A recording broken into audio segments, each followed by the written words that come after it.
Let's talk about modernizing your operations. We're moving from the pain of paper to digital gains.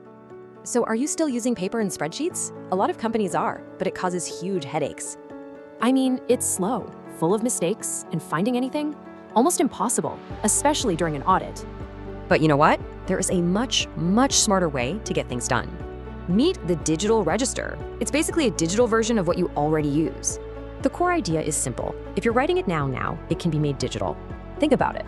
Visitor logs, vehicle entry, material records, literally any routine register you have. And this is way more than just filling out a form on a screen. You can capture photos, tag locations, and even build approval workflows right into the process.